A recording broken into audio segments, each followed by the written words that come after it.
Masu kallon barkamu daga hutar lokaci da fatan kuna cikin koshin lafiya.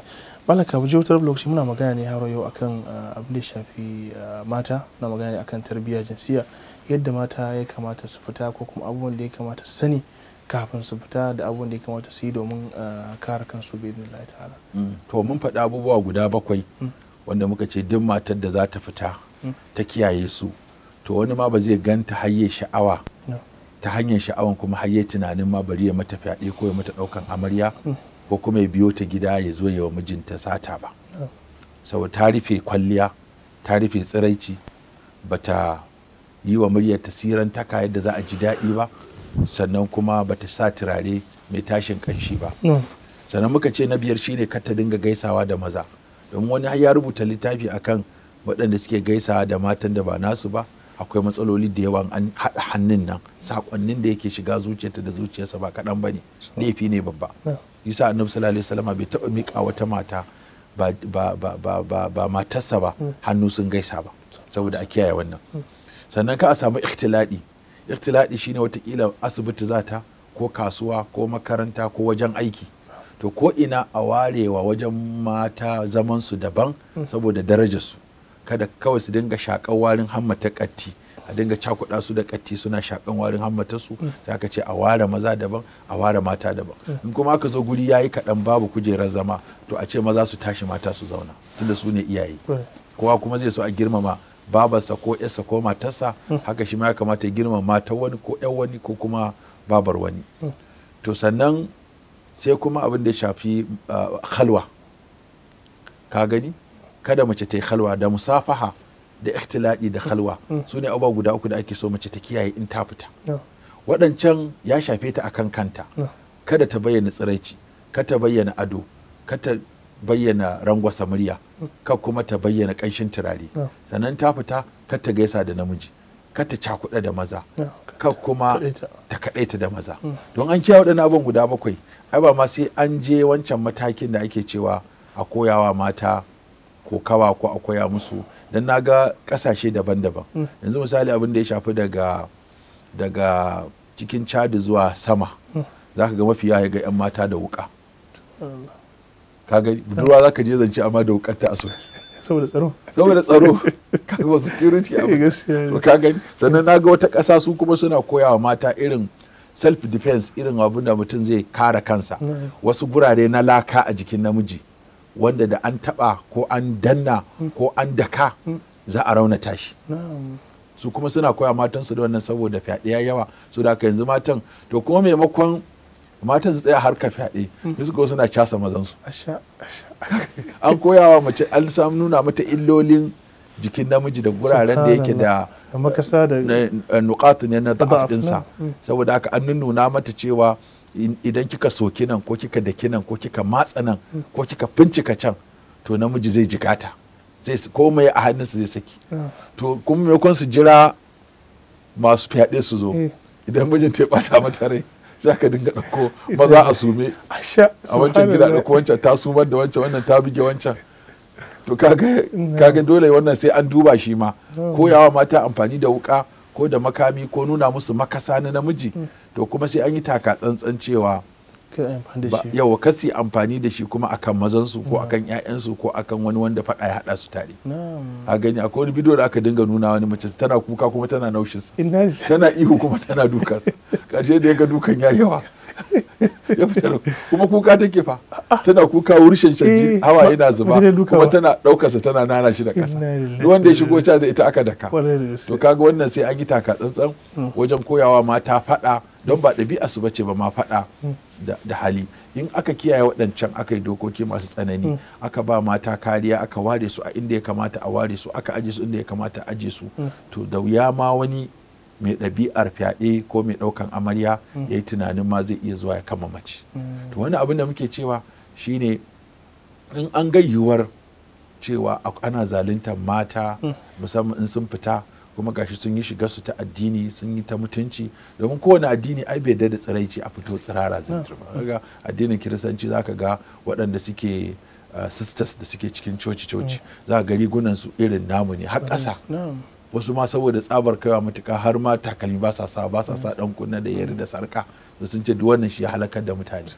To kaga irin waɗannan abubuwa mu dama addini ya zo cewa ai kwalliya ga waɗannan jinsi 12 don su ake kwalliya, kuma kwalliya kuɗi aka kashe, tunda an kashe kuɗi to ya kamata to sau ɗakatin tana ƙarama ka nuna mata mahimmancin wannan, domin wasu za ka gan Allah ya ba su ya mai haske ko fara ko mai farin jini ya ta zira cewa ai wannan za mu karɓi kuɗi kaza, wannan ai sai mun zaɓa, wannan ai maza, to tana jin wannan tana ɗauka,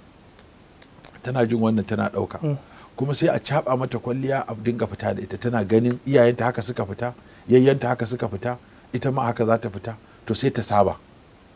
Sannan kwaɗayi cewa mace in za ka yi mata tarbiyya ka ta mata tarbiyya akan abubuwa guda 4 in ta fita.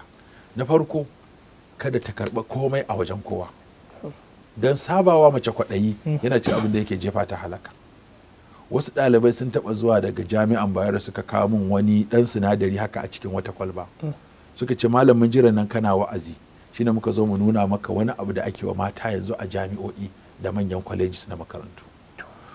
Suka ce wannan sinadari asalinsa ana amfani ga shi ne ga wanda sha'awarsa ta mutu, tsakaninsa da iyalinsa ba sha'awa, to sai a bashi wannan sinadari sai ya saka a cikin lemo ko ruwa kafin alaƙarsa da iyalinsa da awa ɗaya, wannan zai motsa masa sha'awa a lokacin da ba shi da sha'awar, saboda haka wannan zai sa ya biya wa matarsa iyalinsa bukata.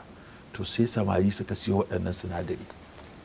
Akwai 'yan mata masu kwaɗayi, wata na son a siyo mata lemo, wata na son a siyo mata coca cola, wata mirinda, wata suwan wata, to sai su zuƙe shi a sirinji, sai a ɗan huda suwan wata ko faro ko waye ɗin sai a ɗiga. In an ɗiga aka ba mace, bayan awa ɗaya kawai ta riga ta narke, ba abin da take so irin namiji zo kusa da ita. Sannan suna yi a jikin ayaba da lemo da tufa, su da mace mai son banza ko a zuba a tsire ko balangu, gwargwadon abin da aka ga tana so sai a bata ta ci ta ƙoshi ta yi nak, shikenan sai ga ta fara diri, sai a kama hannunta sai a tafi ita.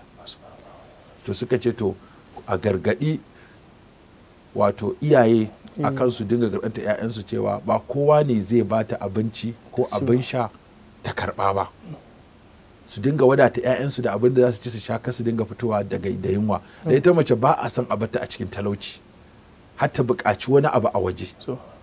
In kana da kuɗi ka tashi ka ba mace 1000 ka ba namiji 200, saboda ita ba a son ta rasa hawa mota har wani ya ce zai rage mata hanya. Kaga wannan rage hanya, kawai yarinya tana tafiya a gefen hanya sai wani ya fakin da mota sai ce 'yan mata ina zuwa, za ni jami'a ne, to maza zo na rage miki hanya.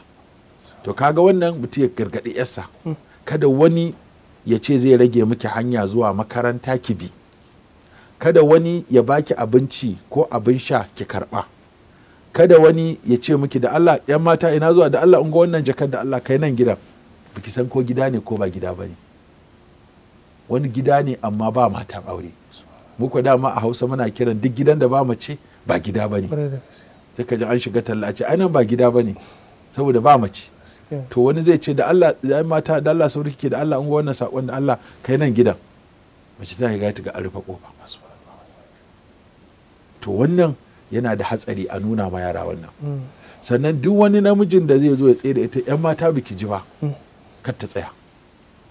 Biki ji ba, ina muke magana biki ji ba, kar ta tsaya. Abinda muke kiran samari suna cewa yarinya tana da girman kai, an ce ta tsaya, ta ki ta tsaya akan hanya.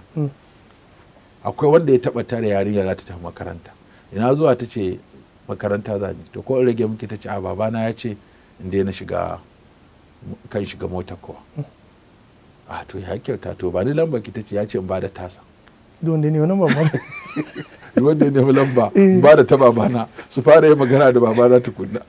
Yanzu ke ba ki ba da, ta ce ai ta babana nake bawa, duk mai son magana ya fara yin magana da babana tukunna. Sai babana ya bada nawa. Yawwa, sai baba ya jin ya gamsu da kai sai ya ce to shikenan na gamsu da mutumin nan. Ka gani, ko in ba da ta babata ai magana da babata, amma ni ba zan ba da lamba ta wani ya magana da ni ba. To kaga duk wannan wayar da kai ne da nuna ma yara cewa su yi taka tsantsan. Haka tsintuwa a ƙasa wasu za su zo su ga yarinya tana yawan wucewa ta hanyar nan sai su jefar da abu a ƙasa, in ta ɗauka to sun kama ta, gobe ma za a sake je a hankali a hankali a hankali a hankali za ta saba da wani abu. Sannan kuma ba a son a dinga ba wa mace tsabar kuɗi, ƙara a dinga kawo mata abin buƙatar. Shi yasa ake ganin aiken yara da muke kanti siyo siyayya to ban da mace ba aikenta, saboda masu kantin nan ma akwai lalatattu kuma sukan nemi wasa da yaran. Yanzu kai ka tarar da mai kanti yana wasa da yake ke kwana biyu ban ga kin zo siya ba, Allah ake na ka to ina ake ya budurwa ko ana ake mata ta ce ana wasan nan, to wannan abin yana da hatsari. So kamata yi in za a yi aike a dinga aiken namiji shi ma da ka'idodi, amma mace a daina aikenta. Haka nan irin yara da za a ce ko su dinga fita suna kai wa mutane sako, an yi sallama a tura mace ta ji waye, ko kuma wani sako a ce a bawa mace ta kai. Irin waɗannan sabawa ne da tattaunawa da maza wanda kuma lokaci bai yi ba, sai ta mallaki hankalinta, tana da basira, tana da hikima, ta san wane ne namiji, ta san ɗabi'unsa, ta san yanayin da wato ba za ta yi wasa da wannan abin din nata ba. To duk wannan yana cikin tarbiyya jinsiya. Shi yasa ga Annabi sallallahu alaihi wasallam ya ce a raba musu a wajen kwanciya. Wannan kafin mu yi bayani akan maganar raba wajen kwanciya, ana tunna mu sha lokaci ya zo karshe, za mu bashi sai majalisi na gaba insha Allah ta'ala. Masu kallon duka duka na lokaci mana halin sa sai Allah sake tara mu a majalisi na gaba, za mu daura ku shiga da kasancewa da Africa TV 3. Wassalamu alaikum wa rahmatullahi wa barakatuh.